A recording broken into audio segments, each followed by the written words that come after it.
Hi, welcome back to our channel. In this video, I will show you how to create an ebook in Canva. So there's actually some templates that can help you with that. You can click on the search right here and then search in here for ebook. Let's search in here for that. And then from there, you should be able to see some templates that actually use the ebook.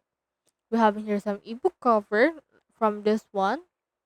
And then you can scroll down furthermore in order to see some more ebook. So from there, just head over and then choose one from them, and then from there click on this customize this template. Then it will open the template for you to edit or customize into.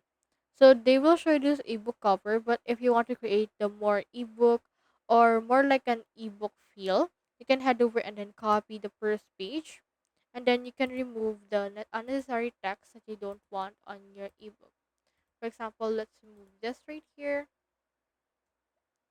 Then once you have removed that, you can head over and then just put this right around here, and then continue crafting what you want for your actual ebook. From there, click on the share option. You can download it to your liking. So that's how you create an ebook on Canva. Hope we help.